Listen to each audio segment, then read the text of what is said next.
Hello everyone, this is Varun Menda and welcome back to my channel Pawn Master. As promised in the previous video, in this video we will learn about another more important chess tactic, fork. So now let's head to the video.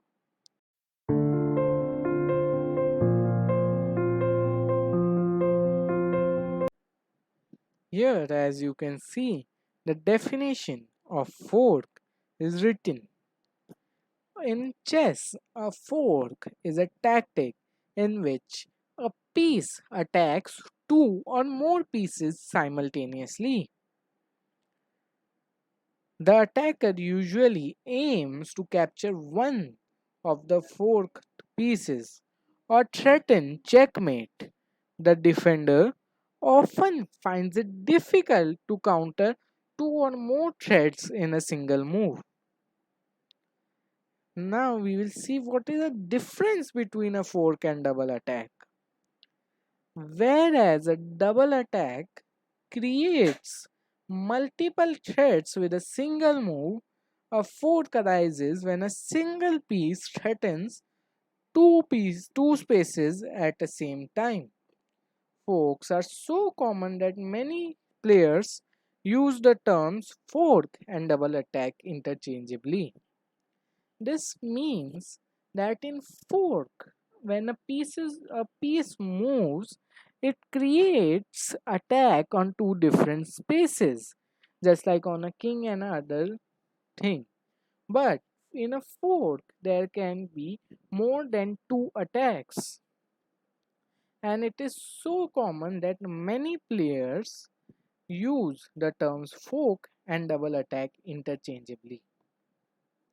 I hope you understood the definition and even the difference between both of them. So now let's head to the chessboard and understand it much better. And one more thing, a fork is more common in knights. That's why sometimes it is also called as a knight fork. But other pieces can also do fork. Now let's head to the chessboard. Here, as you can see, it is written, or you can even see here, this pawn is over here, it attacks both of the pieces. Bishop saves itself and the pawn captures the knight.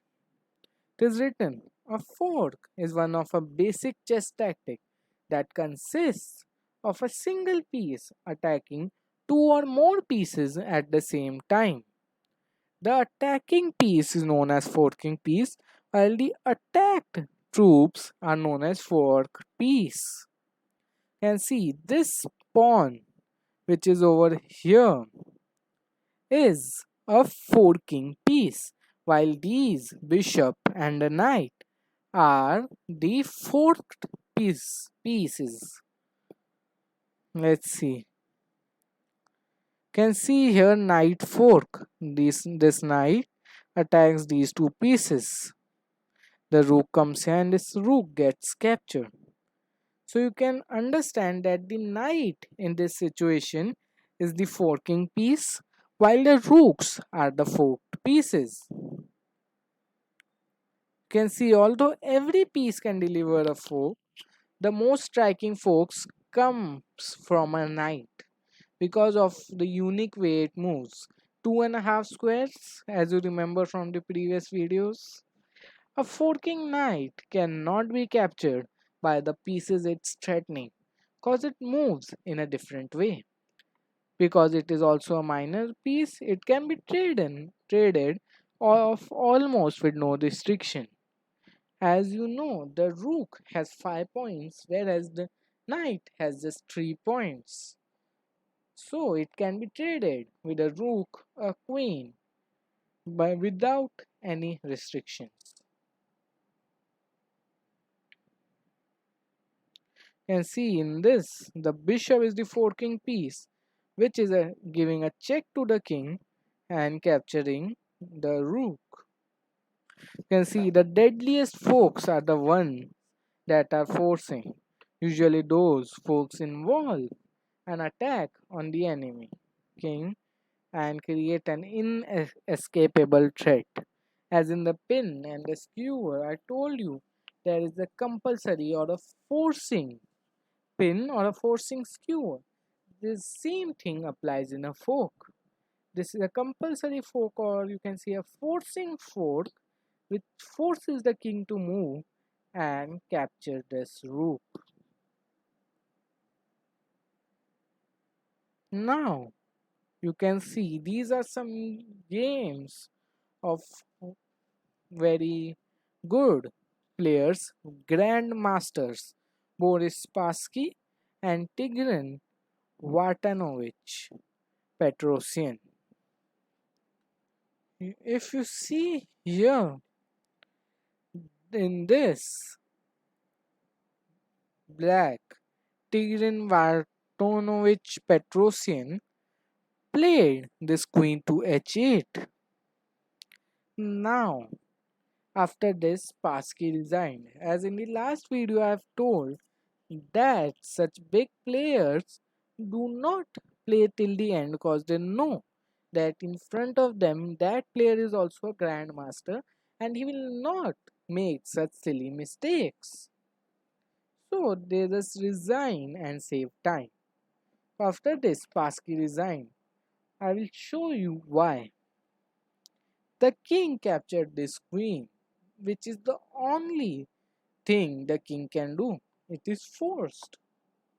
Can see this knight will capture the rook, check, and the queen. What did white give? White just gave a queen and gained a rook and a queen.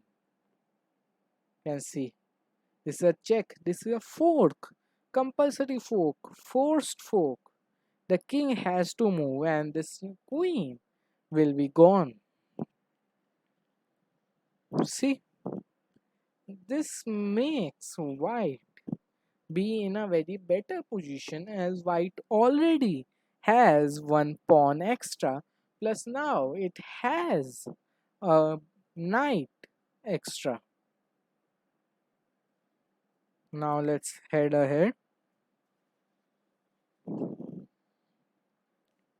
To employ a fork successfully, you must deeply understand the way each piece in your army moves and pay close attention to the position of your army pieces on the board. Doing so, you will get ready to pounce whenever you have the chance to attack more than one piece at the same time. As you can see here, if you know how the queen moves, you can attack more than one piece at the same time. You can see this queen is now attacking the king, rook, and the knight. And now this rook is gone. Check. Now this queen comes back. Check. And this knight is captured. Again check, and this rook is here. And now this rook will be captured. Now again check. And now this pawn is captured.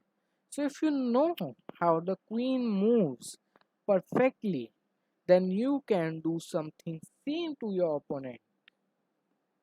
In this position, first white was down so much.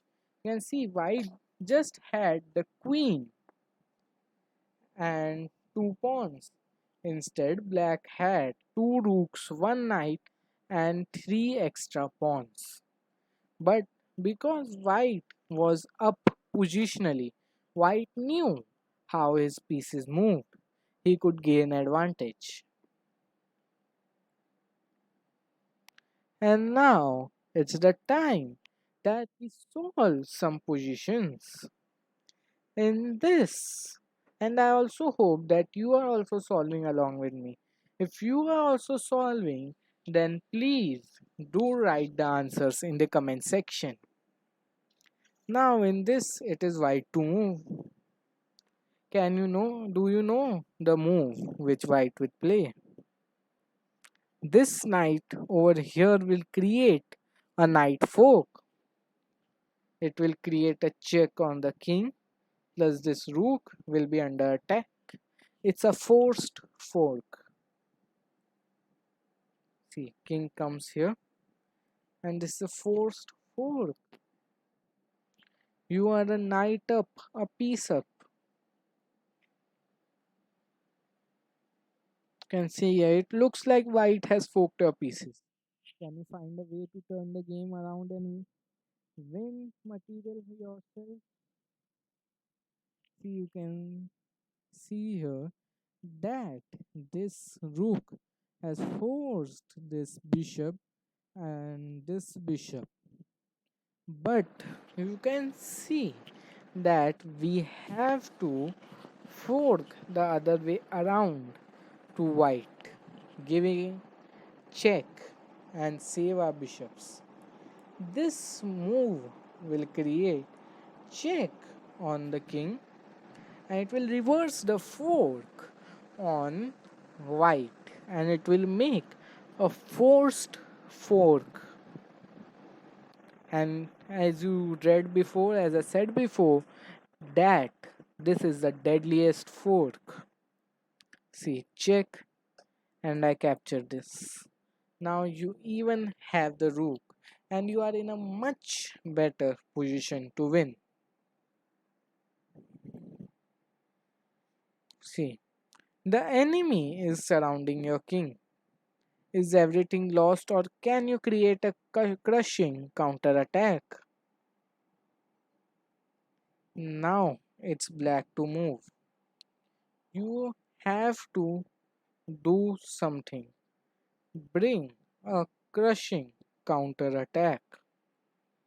If I play this king here, it attacked the knight as well as the rook.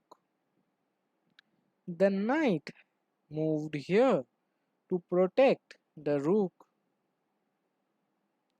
and now I can capture this,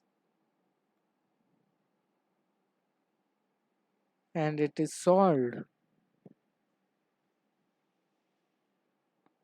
I hope you have understood the concept of fork.